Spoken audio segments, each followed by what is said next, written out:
want to maybe start by asking you about the role of the expats, the people who were living overseas and who went back to Taiwan. Taiwan looked like it was really successful with a reverse brain drain in the mid-1990s, late 1990s. Have they lost that? In a way, yes. The reason is, you see, it's a timing. The timing was right. And the government at that time sent out top-level government officers to the United States, go all over the town, and gathered all the expatriates and the Chinese here, talked to them, said, we need you, and you come back. We'll give you all these convenience, facilities, so you can do whatever you want. Then during that time, like a generation like me, already in the United States, 20 or 30, 40 years, okay? You worked in the big company and so forth. And if you went through the 50s, the 60s, all right, you knew how this country has been changed to today. And the glass ceiling in the big company is there, okay? So therefore, you look at this, okay, here I'm already bumping to the top. And yet here has given me all these goodies. And I come from there. Why don't I go back? So they go. Now, you don't have this continuous generation people like that as a supply. So I would say it's not as good as in the past. I think that may be a real interesting factor in kind of, if you talk about the hollowing out of Taiwan, you've seen so much of the economy flow into mainland, flow west. You're seeing kind of the expats not really going back to Taiwan like this. This is probably the most critical thing right now. Right. But it's interesting to look at a more open sort of economic system. If you say that borders become irrelevant and what you have are regional or local clusters, then Taiwan really does have some incredible, accumulations of knowledge, not just codified stuff, but knowledge around the semiconductor industry, around the optoelectronic industry. Yeah. You see, look at the TSMC, okay? Then you look at the UMC, all right? The world foundry world, TSMC is number 1. UMC is number 2. But if you look at the revenue, okay, the UMC is almost like 1/3 of TSMC. Why? Okay. Because Morris is a long time TI executive vice president. And he manages that place differently. And also, after all these years, they have a lot of experience how to handle that. So UMC wants to catch up. Even locally, right there, you can't catch up that fast.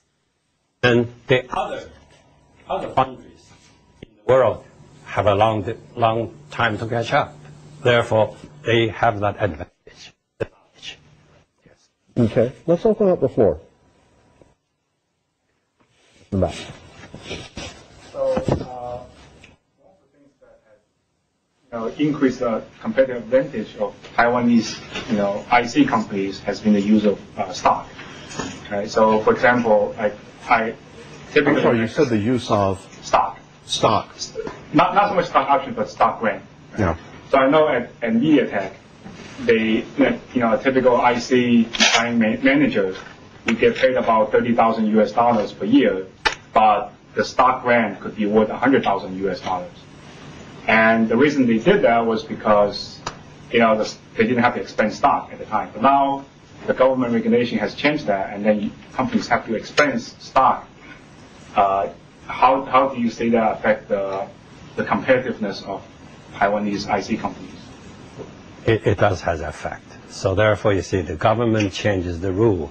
Sometimes, like the Taiwanese saying, you are carrying a big stone, and then you let it go and head on your 2 feet. All right. So in that way, it's going to have some effect. And otherwise, you won't have this 100-some plus managers or staff member went over to the mainland China from TSMC, right? So they are losing people that way too. and it is some concern. So, but on the other hand, if you want to catch up with, say, U.S. and the stock-wise, some of those rules you do need. Otherwise, you are too nice, too good to be true. Yeah. Okay.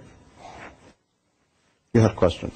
Can you talk a bit more about the contrast in the Asian entrepreneurship, say, between Japan, Taiwan, and China? You mentioned at one point that you characterized China as two straits or two boundaries, three peoples: Hong Kong, Taiwanese, mainland Chinese. And maybe can you add in what you think about Japan and its opportunities in entrepreneurship moving forward?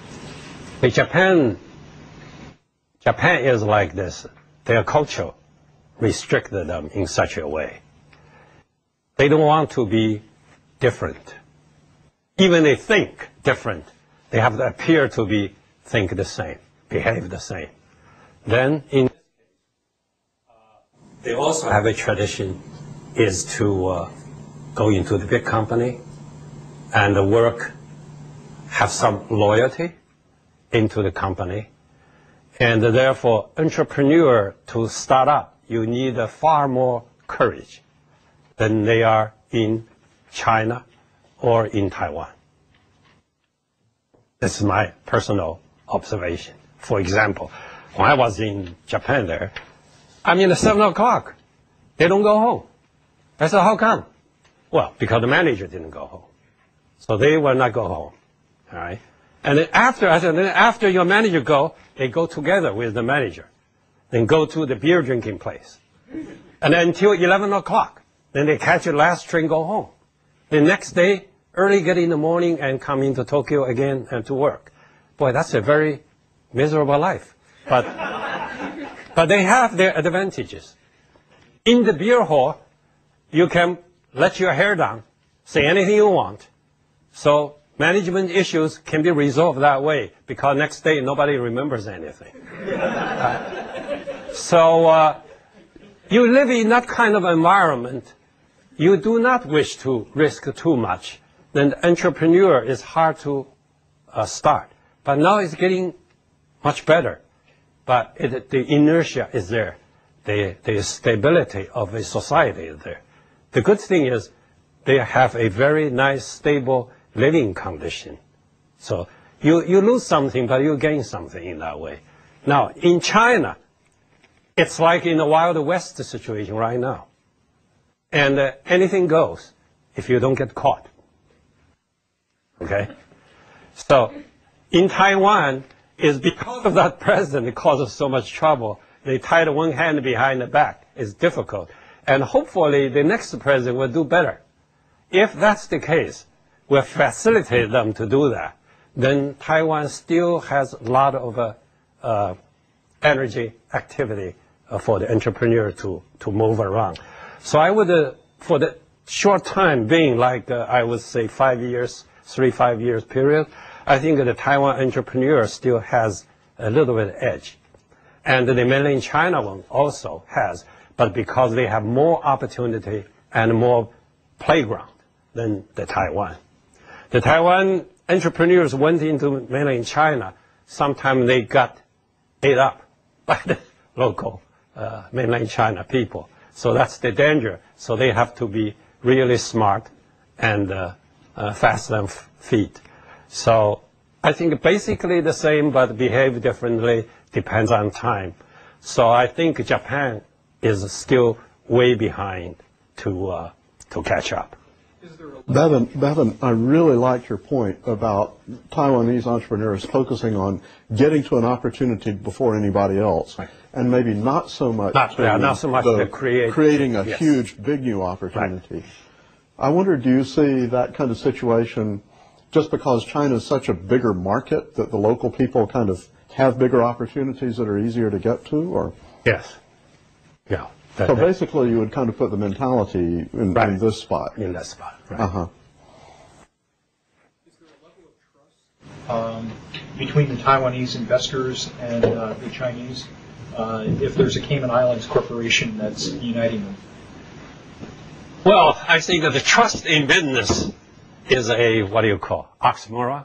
I mean, in Silicon Valley, what the situation is, I was last emperor of my company, and I was killed by a big company because I don't have money to hire expensive lawyer to claim the money they owe me.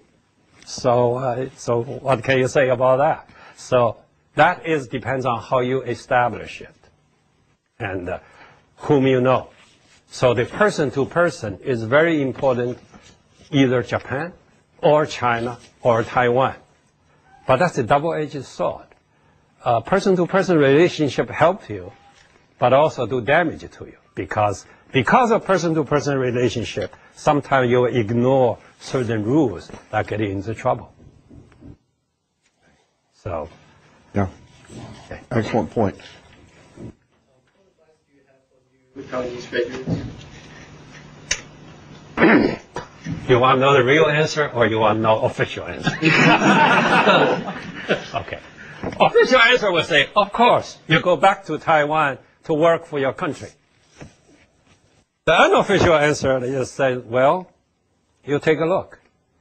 If the U.S. actually, even Silicon Valley, still short of talent, and you are a graduate here, you are a talent, I would recommend you work here and establish your network here.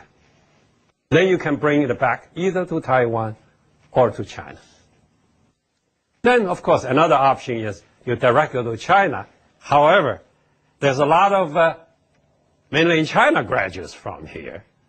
They already know that place better than you do, probably, if you're not from there. Then you're at a little bit disadvantage. So I think you have to make that choice.